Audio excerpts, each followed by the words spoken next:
Hello my people, j'espère que vous allez bien. Bienvenue dans ce nouvel épisode du podcast MOQ, le podcast No Bullshit qui t'aide à créer des produits qui cartonnent et à élever ton niveau business. Si tu ne me connais pas, moi c'est Paul Guérin et je suis le créateur de La Boîte à Fournisseurs, une agence qui aide les très petites entreprises et les PME, start-up, à trouver des fournisseurs fiables en Europe et à créer des produits qui cartonnent. Donc on les accompagne dans le développement et la création de leurs produits de A à Z.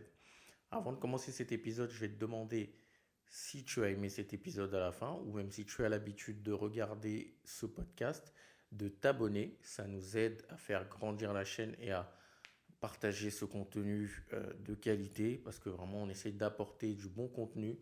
On fait au mieux et ce serait dommage que ce type de contenu-là reste uniquement chez toi sans le partager. Dans cet épisode, on va aborder la partie quelles sont les caractéristiques d'un produit qui cartonne. C'est comme je vous l'ai dit dans l'introduction, on accompagne les marques, les petites entreprises et autres à créer des produits qui cartonnent. Donc parce qu'à force de développer et de faire du développement produit avec nos clients, on a détecté quelques similitudes chez les produits qui fonctionnaient. Et donc ce sont ces similitudes-là, ces caractéristiques que j'ai envie de partager avec vous dans cet épisode. Alors il y en a cinq, oui, il y en a cinq. Donc cinq éléments qui vont faire en sorte que votre produit, en fait, il cartonne. Ce soit un produit qui déchire, un produit que les gens s'arrachent, un produit qui fonctionne bien. Donc ça, si vous appliquez et si vous voyez que vous avez un produit qui respecte ces cinq éléments-là, bah, sachez que vous avez un produit qui fonctionne plutôt bien. La première caractéristique d'un produit qui cartonne, qui fonctionne bien, c'est que c'est un produit qui est attractif. D'accord? Un produit qui est attractif, c'est-à-dire qu'on a envie de l'acheter. Mais attractif, qu'est-ce que ça veut dire aussi? Non seulement il est attractif parce qu'on a envie de l'acheter, mais parce qu'il résout également un problème. Aucun client ne viendra vous voir ou achètera votre produit s'il ne résout pas son problème. Donc c'est soit un problème lié au plaisir, il a envie de se faire plaisir, soit un problème lié à la douleur, c'est-à-dire qu'il a un truc qui le gêne tout le temps et il a envie de le réparer, il a envie de vivre mieux. D'accord? Donc c'est douleur ou plaisir, c'est les deux. Si votre produit répond à son besoin, il viendra l'acheter, d'accord? Mais avant de l'acheter, il faut qu'il soit attractif. Donc c'est tout ce qu'il y a derrière.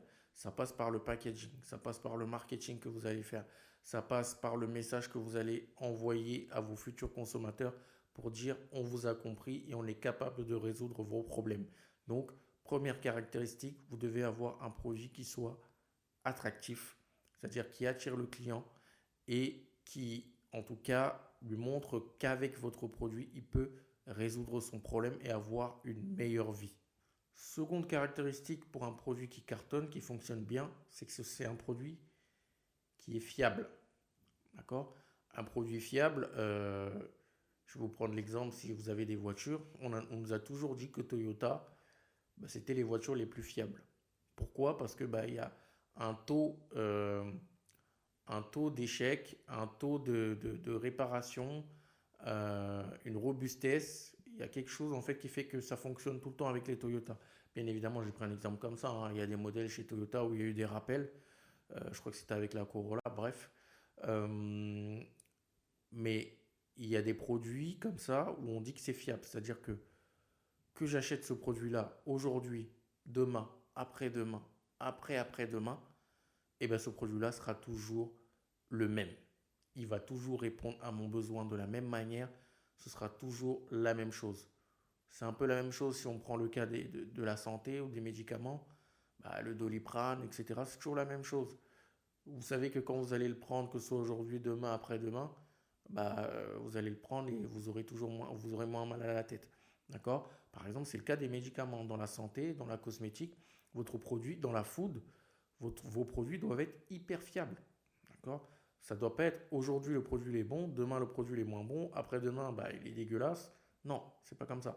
Votre produit, peu importe le jour où on l'achète, le moment où on l'achète, il doit être le même et résoudre le besoin, la douleur du client au même moment. La fiabilité, ça passe par les fournisseurs. D'accord? Si vous avez un mauvais sourcing de fournisseurs, vous avez des mauvais fournisseurs, ben, sachez que votre produit, il ne sera pas fiable. D'accord? Si vous n'avez pas regardé quel est le processus de production, vous n'avez pas vérifié que les processus sont bien rodés et que tout est bien fait, que votre produit est fabriqué dans de bonnes conditions, pareil, la fiabilité, ça ne va pas fonctionner. D'accord? Troisième caractéristique qui fait en sorte qu'un produit cartonne, un produit fonctionne bien, c'est que c'est un produit de qualité. La qualité, la qualidad, c'est très important. C'est très important. Un produit de qualité, c'est un produit qui répond à un standard, au standard pour lequel le produit, votre client l'achète. D'accord? Si vous êtes dans le haut de gamme, il faut que votre produit, supposons, je prends l'exemple des marques de luxe.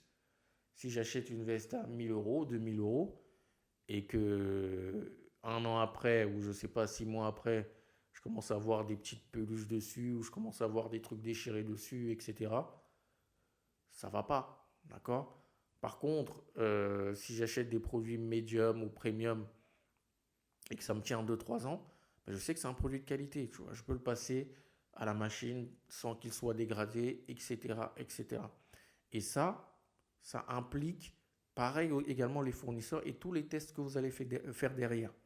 Ça implique votre cahier des charges, les ingrédients que vous allez utiliser, d'accord? Donc votre recette, votre formulation, votre design, si vous êtes dans la mode.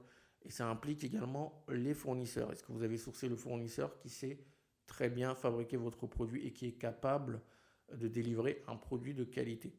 Et ça implique également derrière d'avoir testé ces produits-là pour être sûr que la qualité que vous voulez vendre à vos clients, elle est correcte.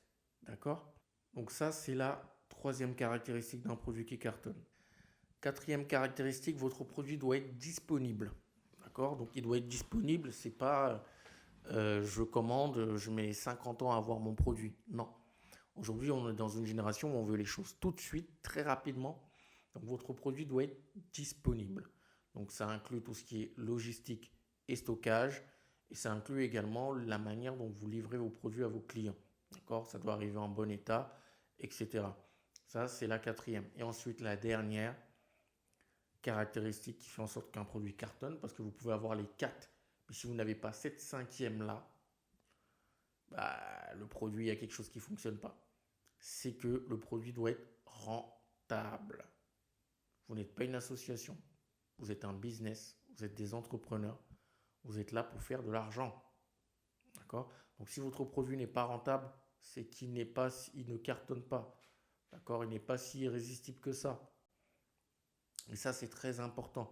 Cinquième caractéristique, votre produit doit être rentable. Ça veut dire que vous devez bien étudier vos coûts, vous devez bien sourcer vos fournisseurs, vous devez bien regarder au niveau du packaging, au niveau de la logistique, au niveau du stockage, au niveau du transport. D'accord?